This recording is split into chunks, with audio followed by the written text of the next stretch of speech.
Dari lantai dasar Sentral Bisnis Jakarta Islamic Center 107.7 FM Radio GIC, Suara Peradaban Islam Jakarta. Assalamualaikum warahmatullahi wabarakatuh. Alhamdulillah mitra GIC, senang sekali saya Andi Umar hadir kembali menyapa mitra. Semoga kebersamaan kita di kesempatan kali ini senantiasa dalam lindungan Allah Subhanahu wa taala. Dan tentunya Andi di awal mengaturkan terima kasih dulu nih untuk mitra JC yang selalu bersama kita dan memilih program kita sebagai teman setia di kebersamaan sore hari ini. Dan mitra JC tentu Anda sudah sangat siap dengan satu program yang akan Andi hadirkan sore hari ini, yaitu Bincang Bisnis Muslim atau kita mengenalnya dengan BBM. Nah, hari ini kita juga punya tema yang cukup menarik nih mitra JC. Untuk itu kami undang dan kami pastikan untuk Anda bergabung bersama kami baik melalui FM 107.7 dan juga siaran kita bisa diikuti live di Facebook kita Radio GIC, dan juga jangan lewatkan siaran kita juga bisa diikuti di channel YouTube kita di GIC TV. Jangan lupa di like, share, komen, dan jangan lupa juga untuk di subscribe agar kemanfaatan siaran kita terus meluas tentunya ya. Nah, tema menarik sudah kita siapkan untuk mitra JIC dan tentunya ini juga sangat hangat diperbincangkan untuk kita di sepekan ini. Untuk itu mitra JIC, kami tidak ingin melewatkan kebersamaan dengan Anda mitra JIC. Nah, hari ini kita sudah menyiapkan tema tentang dana wakaf untuk pembangunan. Setuju atau tidak setuju? Dalam hal ini tentu yang setuju adalah yang pro, atau yang tidak setujunya yang kontra. Tentu dengan kajian kita di sore hari ini bukan untuk memperuncing dari keduanya begitu ya, tapi untuk memberikan satu pandangan secara kajian akademik begitu ya, sehingga mitra JC kita semua memiliki pandangan yang semakin kuat lagi dan sangat menghargai dengan pandangan yang selain dengan kita begitu ya. Dan mitra JC kita akan langsung terhubung dengan kedua pengasuh program BBM atau Bincang Bisnis Muslim hari ini yang sudah bersama kita. Ada Dr. Kausar Riza Salman dan juga Dr. Nanang Sonhaji, dan keduanya bisa bergabung bersama kita via Zoom karena keduanya ada di Jawa Timur ya Ustaz ya. Ya baik, sebelum kita masuk ke sebuah kajian dana wakaf untuk pembangunan, pro dan kontra atau boleh atau tidak boleh, kita akan langsung menyapa Dr. Kausar. Assalamualaikum Dr. Kausar. Waalaikumsalam warahmatullahi wabarakatuh, Bang Andi. Iya, alhamdulillah. Apa kabar? Alhamdulillah, senang sekali saya bisa hadir menyapa dan menemani Dr. Kausar di tengah aktivitasnya nih. Dr. Kausar, gimana kabarnya sore hari ini? Alhamdulillah, binikmah. Alhamdulillah, senang sekali. Sehat insyaallah, Bang Andi. Kalau Jakarta sore hari ini mendung. Bagaimana dengan Surabaya nih, Dr. Kausar? Ya, sama juga dalam keadaan mendung di sini. Mudah-mudahan memberikan kalau hujan berkah insyaallah kita di Jakarta dan di Surabaya dan juga di tempat lain di Indonesia, Bang Andi. Ya, alhamdulillah. Baik, sudah bergabung juga bersama kita Dr. Nanang Sonhaji, dan keduanya ini merupakan narasumber kita. Sebentar kita akan terhubung bersama beliau. Baik, sambil kita menunggu beliau hadir bersama kita, Andi berikan kesempatan Dr. Kausar untuk menyapa mitra JIC yang saat ini sedang bergabung di program Bincang Bisnis Muslim. Tafadhol Ustaz. Assalamualaikum warahmatullahi wabarakatuh. Assalamualaikum. Apa kabar mitra JIC semuanya? Saya berharap mitra JIC dalam keadaan sehat walafiat, dan mudah-mudahan segala urusannya dimudahkan Allah Subhanahu wa taala dan diberikan rezeki yang berkah. Amin. Alhamdulillah kita bisa bertemu kembali ya. Saya senang sekali bisa bertemu kembali dengan Bang Andi dan juga mitra JIC untuk melanjutkan bincang-bincang kita ya, bisnis muslim yang akan kita bahas sekarang ya, topik yang sedang hangat dibicarakan ya. Mudah-mudahan terkait dengan wakaf uang ini ya, wakaf uang ini bisa dipahami dari sisi kajian akademis semata ya. Kita bukan membela satu pendapat dan kemudian menyalahkan pendapat yang lain, tapi mari kita dudukkan ya persoalan ini dalam kacamata tinjauan akademis. Itu aja sementara Bang Andi yang bisa saya sampaikan. Baik, terima kasih Dr. Kausar sudah menyapa kita, dan alhamdulillah Dokter ganteng juga Dr. Nanang Sonhaji sudah hadir bersama kita. Assalamualaikum Dr. Nanang. Waalaikumsalam warahmatullahi wabarakatuh, Bang Andi dan Siap? seluruh pendengar radio JIC dimanapun berada. Iya, alhamdulillah. Terima kasih sudah disapa Dokter Nanang. Senang sekali. Gimana kabar Dokter Nanang sore ini? Alhamdulillah, wasyukurillah Bang Andi, semua sehat, keluarga juga di Surabaya sehat. Alhamdulillah. Mudah-mudahan Bang Andi dan keluarga serta seluruh pendengar radio JIC, sahabat muslim semua juga sehat bersama keluarga di Jakarta. Baik, alhamdulillah. Walaupun sore hari ini tadi waktu kita baru berdua dengan Dr. Kausar, cuaca di Jakarta mendung, tapi insya Allah tidak semendung hati Bang Andi Umar nih. Iya, baik Dr. Nanang, terima kasih sudah bergabung dan terima kasih tentunya untuk Andi dan untuk Mitra JIC karena kurang lebih 60 menit ke depan kita bertiga akan menemani Mitra JIC dengan satu topik yang cukup hangat dan pastinya sangat ditunggu untuk Mitra JIC tentang kajian ini. Baik, untuk materi pertama kita akan berikan kesempatan Dr. Kausar mengingat dasar umum disyariatkannya wakaf tentu juga sangat penting untuk kita pahami sebelum nanti juga kita akan lanjut dengan bagaimana tentang untuk pembangunan dana wakaf ini boleh atau tidak dan nanti keduanya akan dipaparkan secara kajian akademik untuk Dr. Kausar. Waktu kami berikan kesempatan. Baik, alhamdulillah wassalatu wassalamu ala Rasulillah wala haula wala quwata illa billah. Mitra JIC, kita perlu memahami ya apa dasar hukum dari wakaf. Ya. Jadi itu yang poin yang pertama ya, karena itu fundamental ya, terkait dengan hukum wakaf ini diterangkan dalam salah satu surat di Ali Imran ya, di surah Ali Imran ayat 92 ya, yang menjelaskan kebolehan wakaf. Yang artinya ya, lan tanalul birra hatta tunfiqu mimma tuhibbu. Ya, artinya kalian sekali-kali tidak akan sampai kepada kebaikan yang sempurna hingga kalian menginfakkan dari sebagian yang kalian cintai. Dan apa saja yang kalian nafkahkan, maka sesungguhnya Allah Subhanahu wa taala akan mengetahui. Ketika ayat ini turun, ya, ditafsirkan oleh Ibnu Katsir rahimahullah taala, ini kisahnya Abu Thalhah, bahwasanya beliau akan mewakafkan. Apa yang beliau wakafkan? Yang beliau wakafkan adalah tanah Bairuhah. Ya, yang kebun kurma ini ya, yang ada di depan Masjid Nabawi.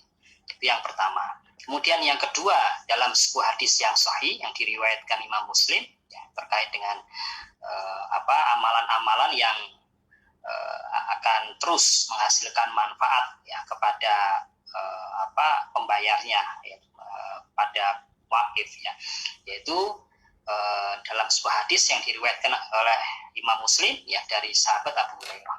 Idza matal insanu in qata'a amalhu illa min salasin shadaqatin jariyah aw ilmin yuntafa'u bi aw waladin shalihin yad'ulah. Jika manusia itu mati, ya maka terputus amalnya kecuali 3 perkara. Yang pertama adalah sedekah jariyah, kemudian yang kedua ilmu yang bermanfaat, dan yang ketiga adalah amal soleh yang mendoakan anak soleh yang mendoakan kedua orang tuanya. Hadis ini dijelaskan oleh beberapa ulama dan salah satunya Bang Andi dan juga Mitra JIC adalah Al-Hafidz Ibnu Hajar dalam Bulughul Maram dalam salah satu babnya tentang wakaf ya, bahwasanya yang dimaksudkan dengan sedekah jariyah itu adalah wakaf. Jadi wakaf itu ya dijelaskan ya baik dari sisi ayat Al-Qur'an maupun dalam hadis. Dan juga alhamdulillah ya di standar akuntansi syariah ya di PSAK syariah di mana Dewan Standar Akuntansi Syariah juga telah menerbitkan ya standar akuntansi terkait dengan wakaf. Dan salah satu yang dibahas di dalam standar akuntansi wakaf itu adalah wakaf temporer. Apa itu wakaf temporer? Ya, wakaf temporer itu adalah wakaf yang berdurasi waktu tertentu. Bisa 2 tahun, bisa 3 tahun, bisa 4 tahun. Dan ini ya dijelaskan kebolehannya juga oleh seorang ulama juga. Siapa yang membolehkan? Ya, salah satunya adalah Syekh Muhammad bin Shalih Al-Utsaimin dalam kitabnya Syarhul Mumti. Beliau mengatakan terkait dengan wakaf temporer, ini nanti juga akan terkait dengan pokok bahasan utama kita. Ya, apa yang beliau jelaskan? Ya, beliau menyampaikan bahwa yang benar terkait dengan persoalan boleh tidaknya wakaf tunai atau wakaf temporer itu adalah boleh. Ya, boleh mewakafkan uang seolah-olah ya pihak wakif itu memberikan pinjaman. kepada siapa? Kepada pihak yang membutuhkan, ya. Dan ini tidak masalah, ya. Dan juga tidak ada dalil yang melarang. Ya, semuanya ini dalam rangka untuk memberikan kebaikan kepada orang lain. Ya, itu wakaf temporer. Artinya apa? Artinya hasilnya nanti, ya, pengelolaan dan pengembangan wakaf itu nanti hasilnya itu diberikan kepada, ya, pihak yang membutuhkan. Tapi ya secara pokok wakafnya nanti wajib dikembalikan oleh nazir kepada wakif. Ya, sehingga nanti dalam pelaporan keuangan bagi nazir, wakaf temporer itu dimasukkan sebagai liabilitas atau dimasukkan sebagai hutang. Nah, itu yang harus kita pahami terkait dengan dasar hukum dari wakaf. Mungkin sementara itu Bang Andi, nanti akan kita sambung lagi. Ya, baik. Dasar hukum tentang wakaf sudah dipaparkan dan memang ini yang membedakan wakaf dengan sedekah dan hadiah. Memang wakaf hanya ada di internal muslim sendiri saja. Hanya ada di kalangan Islam sendiri. Makanya kalau saat ini kita melihat dana wakaf untuk pembangunan adanya pro dan kontra, kita baru masuk ke masalah atau materi kita, tema materi kita antara boleh atau tidak boleh atau pro dan kontra, wajar saja karena memang ini yang membedakan dengan hadiah, sedekah dan lainnya begitu ya. Dan kita juga yang paham lebih awal bahwa wakaf itu untuk dana sosial keagamaan dan bagaimana dengan kepentingan untuk pembangunan, dan ini sudah masuk ke tema kita. Untuk itu Mitra JC kita kembali lanjutkan dalam pandangan seorang pengurus dari akuntansi syariah yang di dalamnya tentu bicara tentang wakaf dan lain-lain. Dr. Kausar, bagaimana melihat ini? Kita ingin di keduanya memberikan satu pandangan yang komprehensif ya. Bagaimana Dok nih? Ya, jadi kan dalam wakaf itu ya termasuk apakah itu wakaf temporer lah atau wakaf permanen, itu harus ada unsur-unsurnya. Ya, unsur-unsurnya apa saja? Unsurnya itu ada wakif. Ya, wakif itu pihak yang mewakafkan. Ya, jadi masyarakat, kalau dalam konteks di wakaf tunai itu adalah masyarakat yang mewakafkan. Apakah mewakafkan umpamanya 1 juta rupiah atau 5 juta dan seterusnya. Kemudian ada nazir. Nazir ini yang menerima harta wakaf, ya, yang mengelola dan mengembangkan. Maka nazir tadi wajib, ya, untuk mengelola, ya, harta wakaf tadi, sehingga tidak boleh harta wakaf itu nanti jadikan sebagai jaminan, dijual, rusak dan seterusnya. Tidak boleh. Maka nazir itu wajib untuk mengelola hasil wakaf. Dan nazir itu ketika melakukan wakaf produktif, ya, produktif dalam hal ini misalnya dalam konteks wakaf suku, ya, wakaf suku yang biasanya kita kenal dengan istilah CWLS, ya, CWLS itu cash wakaf link suku, cash wakaf link suku. Maka dalam konteks ini nazir itu wajib untuk melakukan pengembangan, ya, atau pengelolaan dari aset wakaf itu, sehingga tidak boleh ada unsur kerugian, ya, tidak boleh ada unsur kerugian, ya, sehingga hasil, kalau ada hasil, ya, misalkan hasil dalam bentuk kupon, ya, kupon umpamanya 5, sekian persen gitu ya, misalnya 5,5%, maka hasil dari kupon tadi itu harus disalurkan, ya, kepada proyek-proyek sosial keagamaan, ya, pendidikan dan seterusnya. Itu harus ada jaminan. Ini yang harus kita sampaikan, bahwasanya ini merupakan kewajiban dari nazir untuk mengelola, ya, dan mengembangkan harta wakaf, dan juga harus mengawasi harta wakaf itu, dan juga melindungi harta wakaf tadi. Jangan sampai harta wakaf itu berkurang, Bang Andi. Inilah yang membedakan antara wakaf dengan sedekah. Kalau sedekah itu saya punya uang 1 juta, saya sedekahkan kepada orang miskin, ya sudah habis. Tapi kalau saya wakafkan 1 juta tunai, kemudian digunakan untuk kegiatan produktif, maka 1 jutanya itu, maka harus dijaga, jangan sampai berkurang 1 juta itu. Ya, sehingga kemudian hasilnya 1 juta misalnya hasilnya ada, ya, dalam bentuk mungkin dalam bentuk ujroh lah atau dalam bentuk profit sharing lah. Nah, hasilnya itu nanti digunakan untuk, ya, mauquf alaihi sebagai salah satu sebagai salah satu pihak yang dituju, ya, terkait dengan manfaat dari wakaf tadi. Nah, kemudian juga selain itu ya, selain terkait dengan nazir ya, yang harus menjaga, yang harus melindungi hak aset wakaf, jangan sampai hak aset wakaf itu berkurang. Maka juga aset wakaf itu sendiri, apa sih yang bisa diwakafkan? Ya, ini juga termasuk yang diperdebatkan juga, Bang Andi. Apakah kalau kita sudah pahami wakaf harta tidak bergerak, tidak masalah, tidak ada beda pendapat di kalangan para ahli ekonomi syariah itu ya. Ya, harta tidak bergerak ya, kita pahami tanah, bangunan ya, dan seterusnya. Ada juga aset yang bergerak itu. Yang jadi persoalan itu ya aset bergerak, contohnya wakaf Quran dan seterusnya. Yang jadi persoalan adalah wakaf yang sifatnya tunai. Wakaf yang sifatnya tunai, apakah misalnya wakaf tunai kemudian baru dilakukan untuk pembelian aset ya bergerak atau aset yang tidak bergerak. Tapi yang pasti bahwasanya aset wakaf itu tidak bisa dijadikan jaminan. Kemudian juga tidak bisa dihibahkan, tidak bisa dijual, tidak bisa diwariskan. Ya, kemudian juga tidak bisa dialihkan dalam pengalian hak lainnya. Kenapa? Karena ada akte ikrar wakaf. Nah, ini yang menjadi satu pertimbangan dari beberapa teman yang memang tidak sepakat dengan adanya wakaf yang. Kenapa? Karena di akte ikrar wakaf itu kan menunjukkan bahwa itulah yang merupakan pernyataan dari kehendak wakif. Ya, jangan sampai nanti aset wakaf itu menjadi hilang gitu loh. Itu yang jadi itu persoalan. Jadi ada akte ikrar wakaf. Akte ikrar wakaf. Ya fokuslah kepada wakaf tanah yang masih banyak, mungkin baru 60% ya, banyak 40%-nya masih belum bersertifikat gitu. Fokus ke situ. Ya. Jangan fokus ke wakaf tunai gitu. Itu yang juga menjadi pertimbangan dari beberapa teman yang tidak sepakat dengan adanya wakaf suku ini. Kemudian juga harus ada mauquf alaih, pihak yang dituju. Ya, pihak yang dituju itu kan tergantung, Bang Andi dan juga Mitra JSI, tergantung dengan akte ikrar wakafnya. Akte ikrar wakaf itu ya teman-teman yang dari nazir ya, para pengelola wakaf bisa wakaf tanah yang sudah dia terima itu didaftarkan ya di KUA ya, di kantor urusan agama untuk dibuatkan akte ikrar wakaf. Kemudian dari akte ikrar wakaf itu ya tentu harus ada di situ datang wakifnya, kemudian juga ada saksi-saksi yang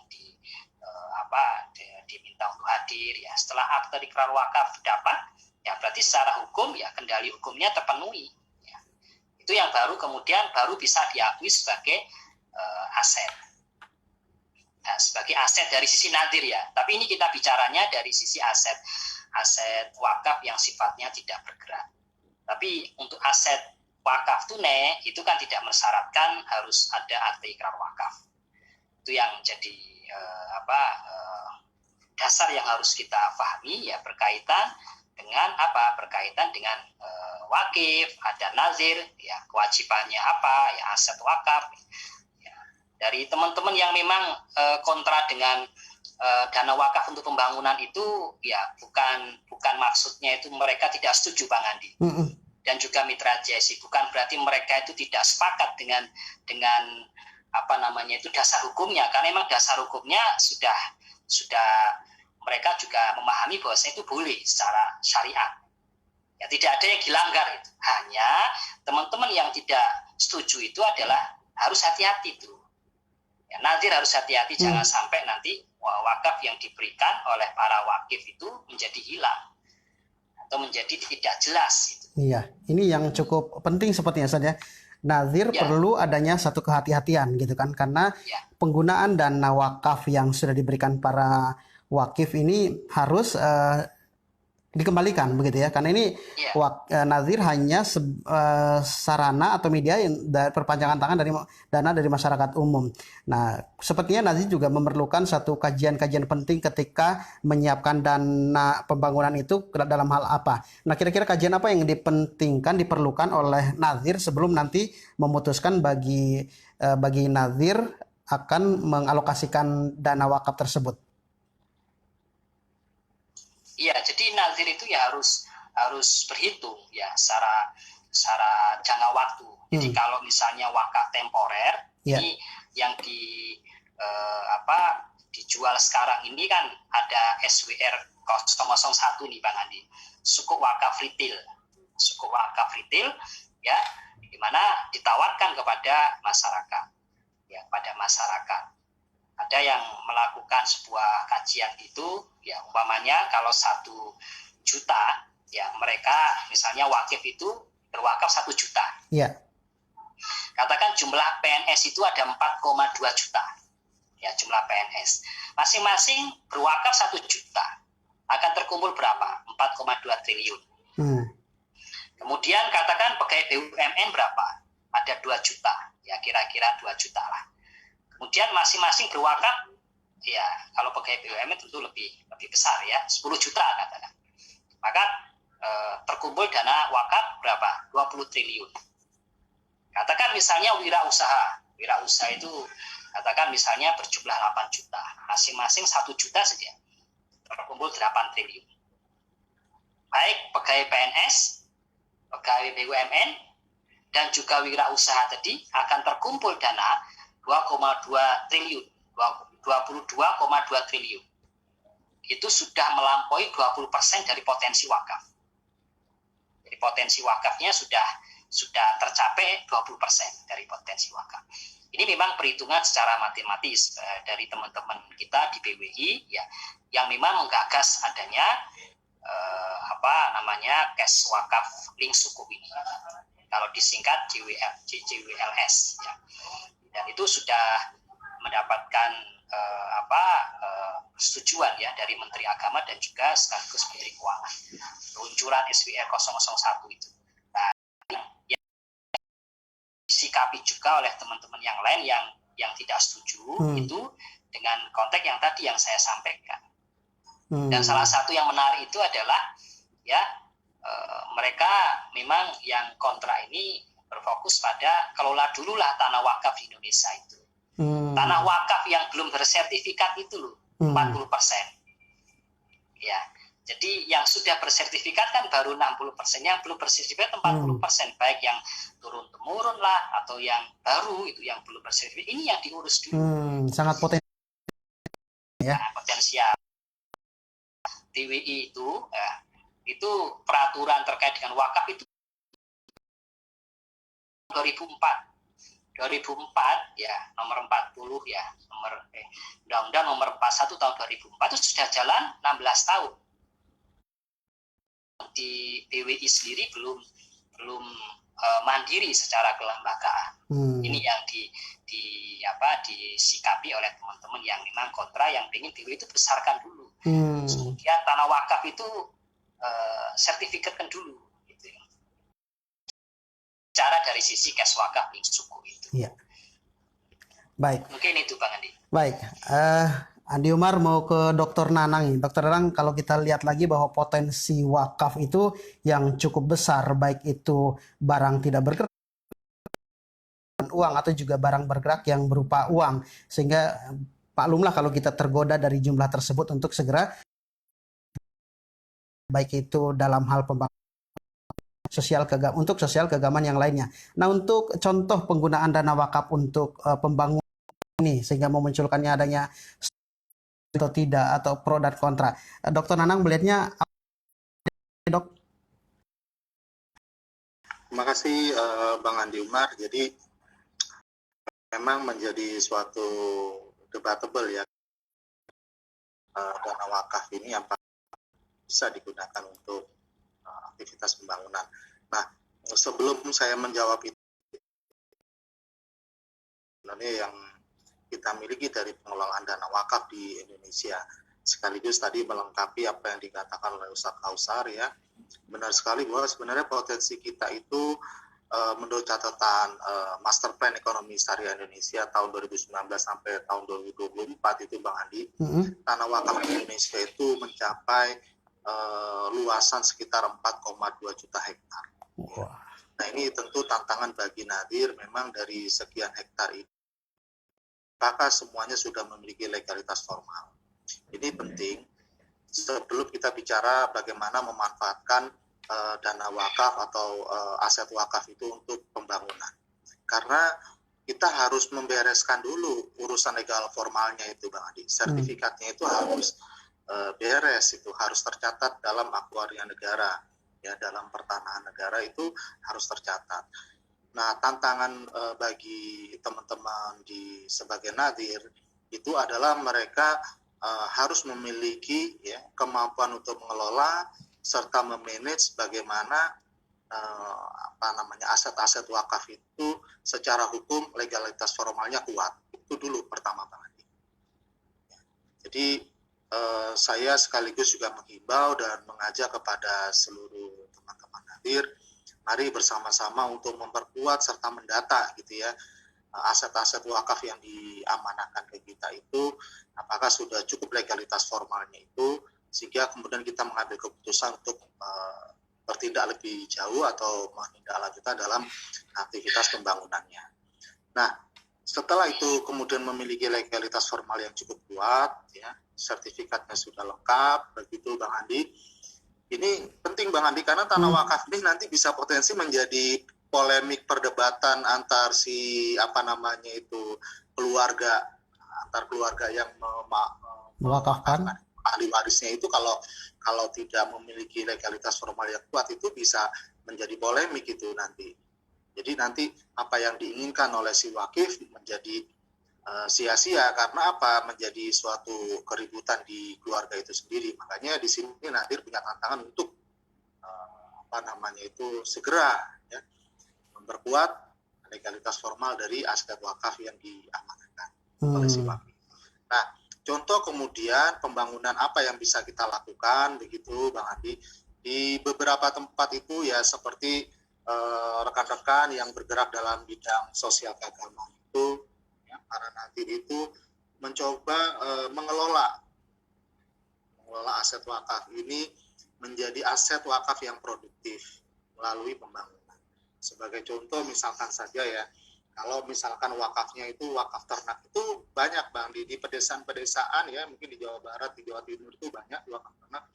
Mereka mewakafkan ya bagian ternaknya itu untuk dikelola sama nadir, kemudian dikelola untuk memberikan kemaslahatan.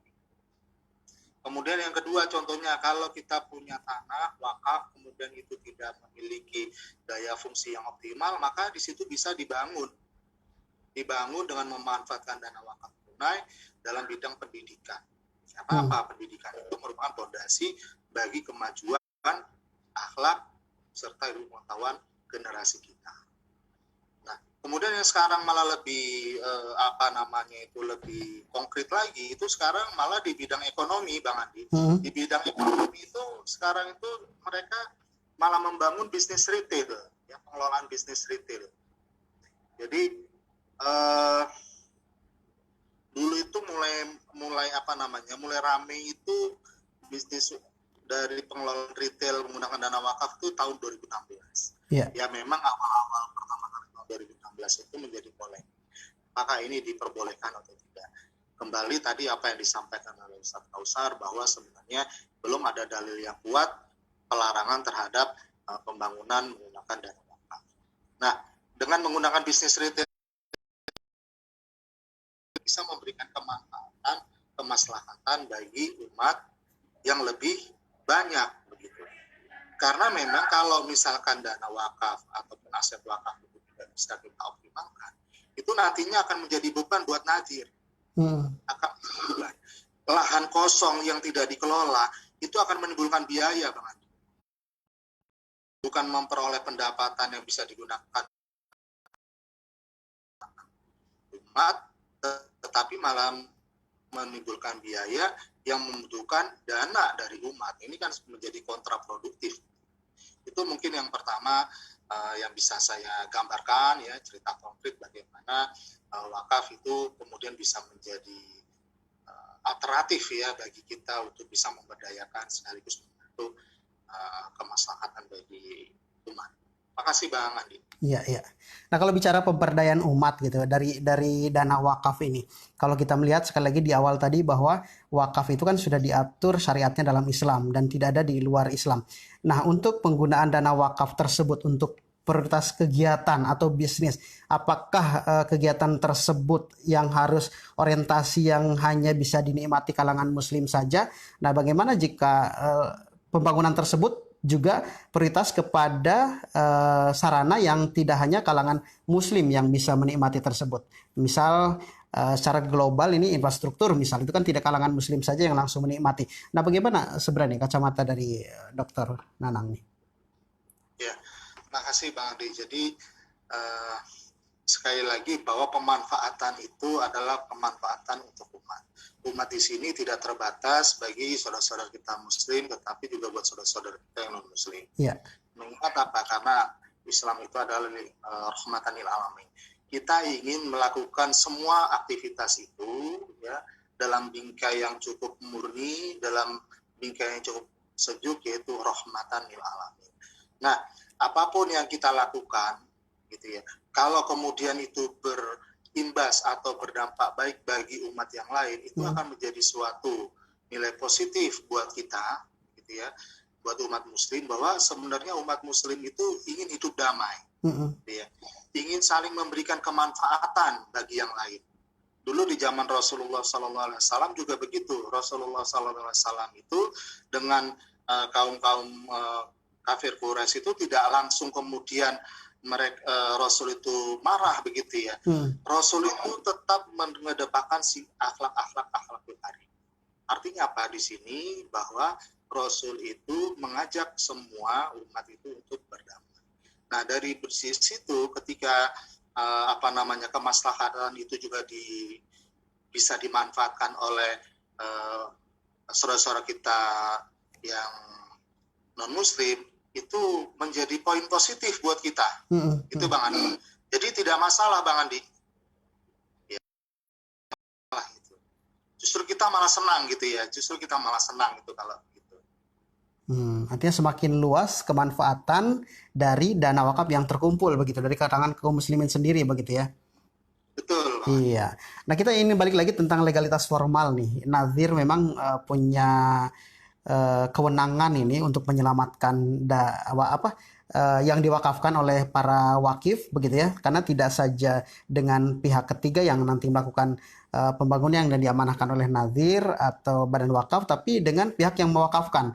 Tadi kekhawatiran kita kan ada keluarga yang nanti ada urusan yang kompleks lagi begitu ya. Nah, untuk legalitas formal nazir sendiri harus menggandeng siapa atau lembaga apa nih, Dok? Ya, jadi yang pertama memang itu kita harus juga memperhatikan nadir. Jadi nadir itu jangan hanya dibebani untuk mengelola aset, tapi juga kita harus perhatikan. Perhatikan dalam artian apa? Apa yang mereka butuhkan untuk mampu mengelola aset wakaf ini menjadi lebih baik, lebih profesional. Yang pertama adalah kebutuhannya nadir, yaitu untuk mengetahui ya, karakteristik dari aset supaya bisa dibuat legalitas formal. Nah, ini yang harus kita gandeng adalah Bang Andi, ya. Itu adalah teman-teman yang memahami betul berkaitan dengan hukum agraria, itu Bang Andi. Makanya saya selalu mendorong kepada teman-teman nadir untuk terus mengimprove, ya, meningkatkan pengetahuannya, minimal karakteristik aset wakaf yang dia kelola itu paham seperti apa, resikonya seperti apa. Tidak perlu teman-teman nadir ini untuk menjadi seorang notaris atau kemudian menjadi appraisal. Tidak, karena itu nanti ada bagian yang lain yang bisa kita gandeng gitu ya, kita ajak untuk bekerjasama untuk menyelamatkan aset. Tetapi yang paling penting adalah bagaimana teman-teman nadir ini memahami karakteristik dari aset wakaf, sehingga kalau dia memahami maka ada muncul kepedulian. Kalau sudah peduli maka ada muncul untuk menjaga aset itu dengan hati-hati. Itu Bang Andi. Karena kalau mereka tidak memiliki pengetahuan yang cukup tentang karakteristik aset wakaf, saya khawatir tidak ada kepedulian, sehingga apa? Pengetahuan untuk menyelamatkan aset itu menjadi tidak ada. karena ketidaktahuan teman-teman nadir begitu. Baru nanti kalau muncul kasus nadir yang nantinya kasihan, risikonya disalahkan begitu. Karena kasus-kasus wakaf yang kemudian bermasalah oleh ahli waris itu cukup banyak di Indonesia. Itu mungkin Bang Andi yang bisa saya sampaikan. Gitu ya. Baik. Mitra Jesi, Anda masih bergabung bersama kami di program Bincang Bisnis Muslim, dan hari ini kita masih menyoroti satu topik tentang dana wakaf untuk pembangunan, boleh atau tidak, atau dan dalam hal ini ada pro dan juga kontra. Tadi di kedua narasumber sudah memberikan pandangannya untuk kita bersama, dan kami masih bersama Anda Mitra JC. Kita kembali untuk lanjutkan masih di dana wakaf untuk pembangunan, pro dan kontra. Kita kembali ke Dr. Kausar atau Ustadz Kausar. Ustadz, ini kita ingin melanjutkan kembali perbincangan kita masih di seputar dana wakaf ini. Kalau misal dana wakaf diproduktifkan sehingga sudah mendapatkan keuntungan secara ekonomi.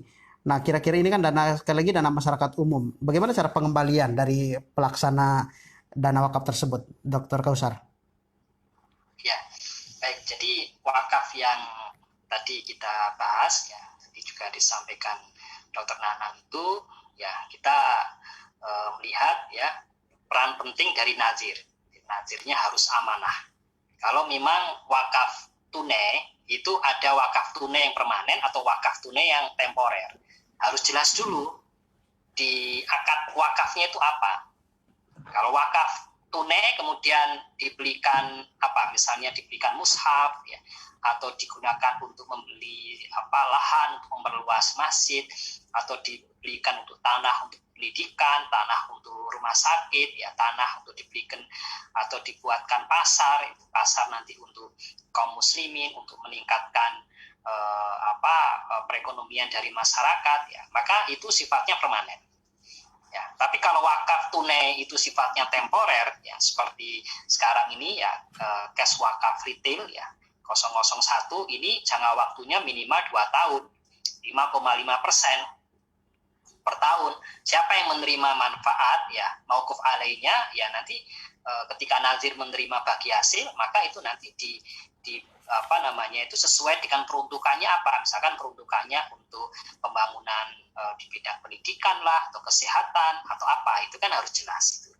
Ya, sehingga kalau misalnya memang itu 2 tahun, ya, Bang Andi dan juga Mitra JIC, maka hendaknya wakaf tunai yang diterbitkan oleh Kementerian Keuangan itu tadi digunakan untuk pembangunan, ya harus diperhatikan betul, ya. Nanti digunakan untuk apa itu? Iya. Untuk membangun apa? Pembangunan yang tentu sifatnya nanti dana wakaf itu bisa kembali lagi, karena merupakan liabilitas itu. Dari sisi nazir, ketika dia menerima dana dari wakif, kemudian nazir ini bekerja sama, ya, dengan LKS, Lembaga Keuangan Syariah, ya, kemudian membeli wakaf sukuk, maka itu kewajiban nazir nanti untuk mengembalikan kepada wakif.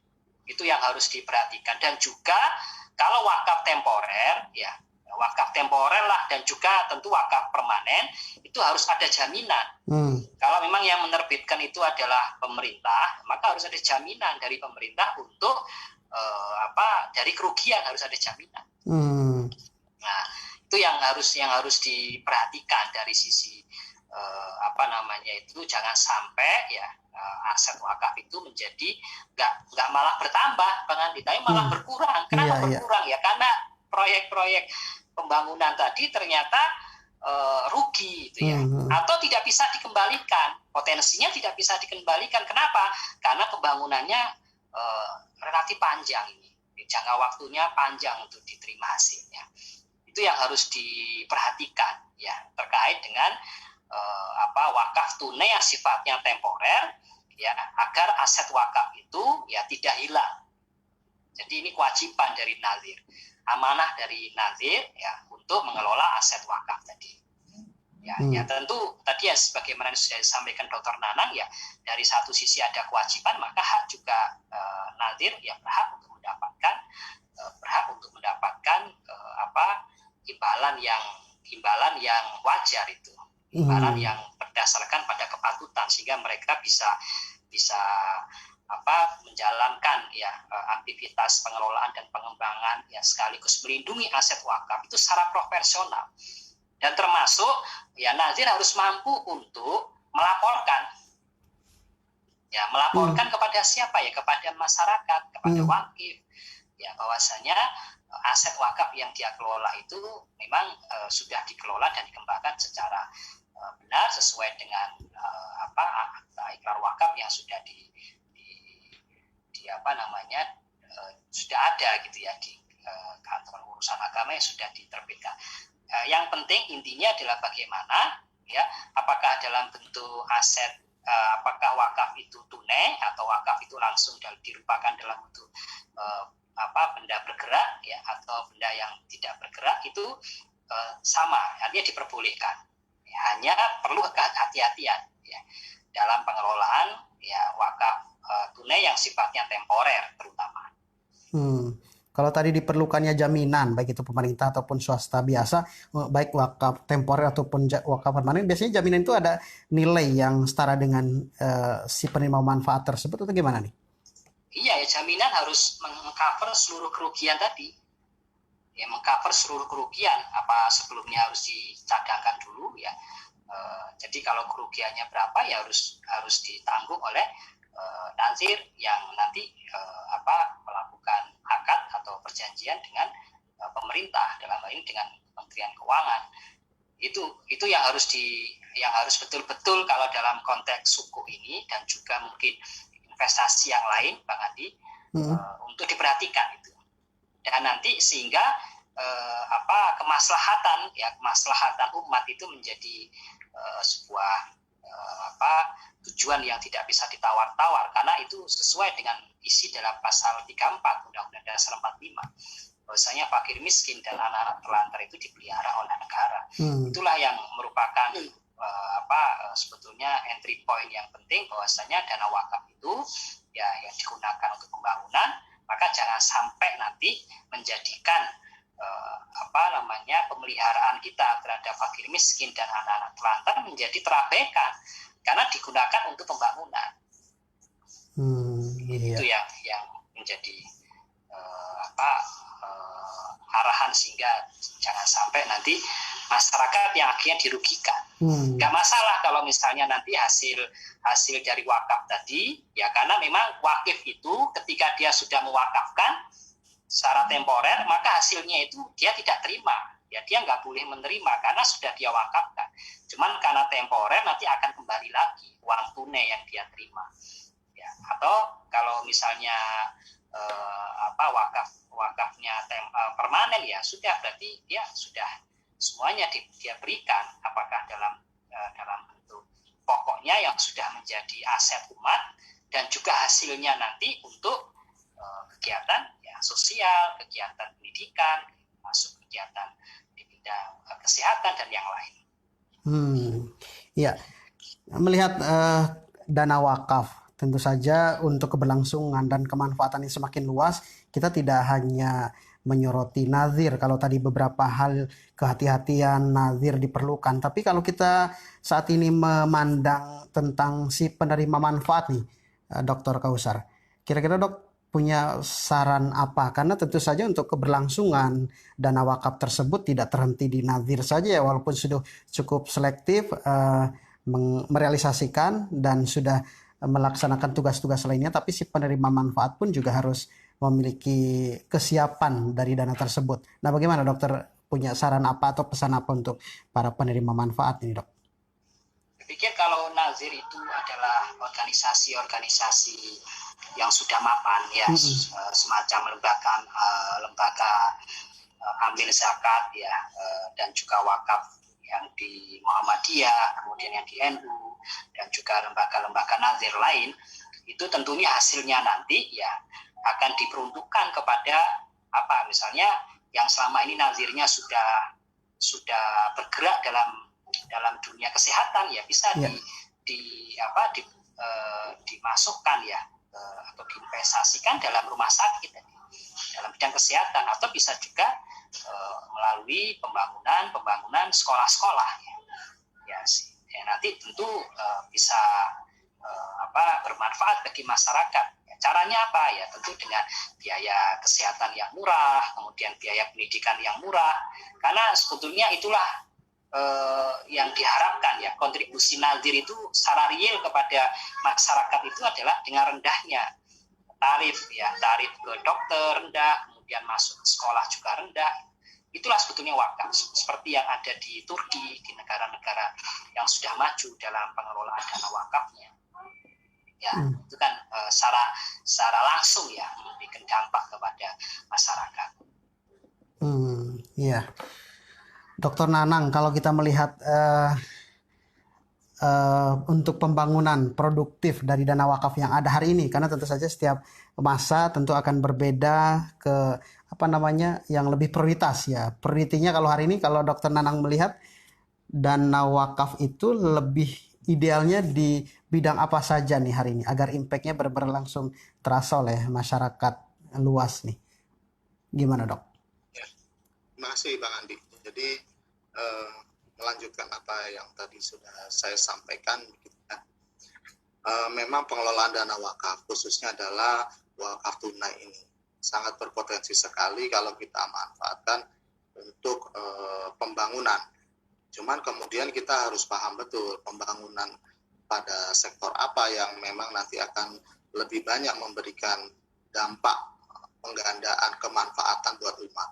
Jadi dampak penggandaannya itu bukan penggandaan uangnya, tetapi kemanfaatannya bagi umat.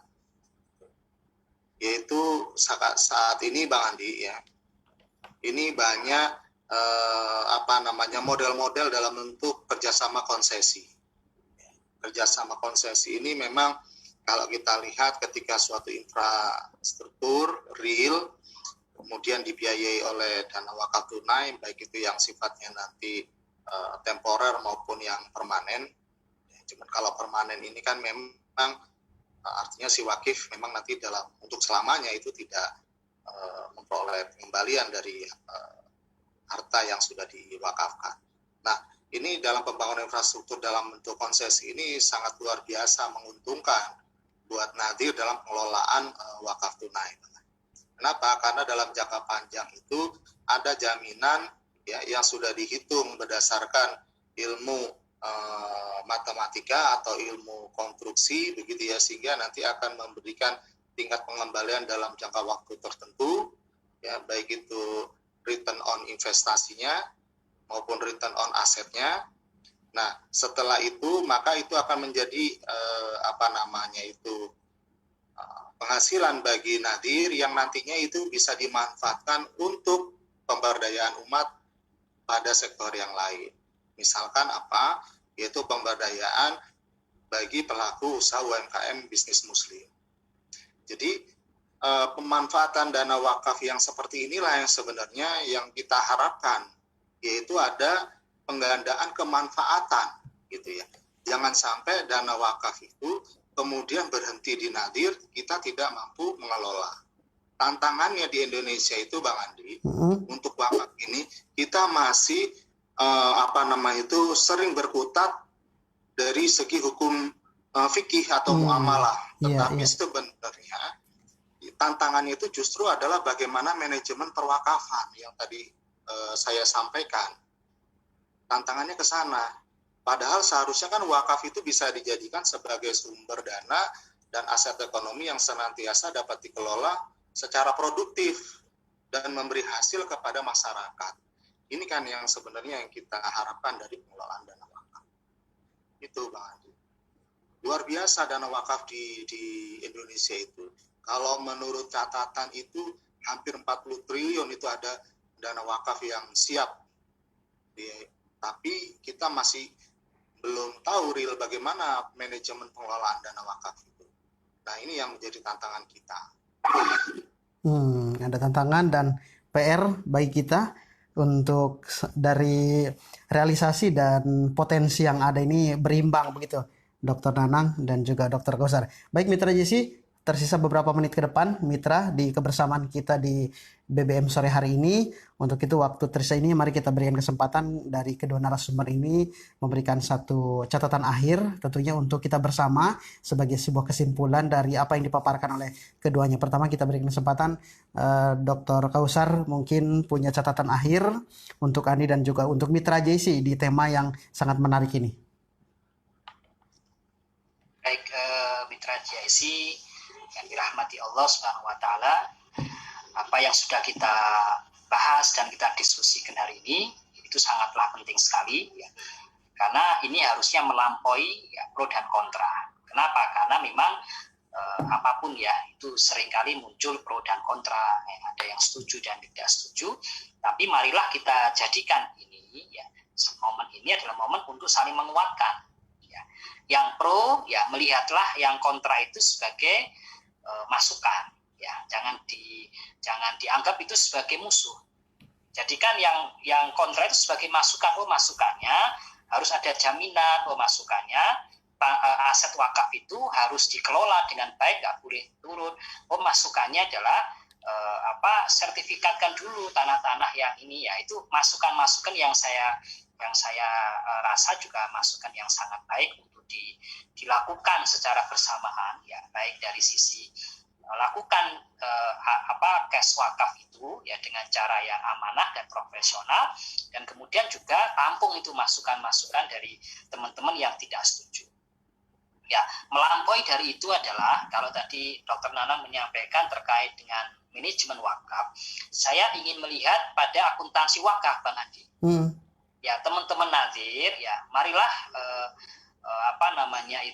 berupaya untuk melakukan akuntabilitas ya dan juga transparansi pelaporan wakaf secara profesional, secara lebih baik. Mengapa? Karena standar akuntansi wakaf itu seharusnya berlaku tahun depan, ya, tahun 2021.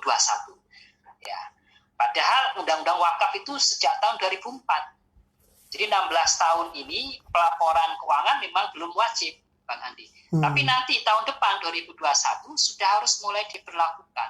Oleh karena itu, maka Nazir harus mampu untuk melakukan pelaporan ya aset wakaf ya dari waktu ke waktu, sehingga Nazir itu dia tahu ya kinerjanya dalam pengelolaan dan pengembangan aset wakaf, dan juga tentu memberikan rasa kepercayaan ya dari sisi wakif untuk dia memberikan aset wakafnya atau dia menyumbangkan wakafnya kepada nazir tersebut.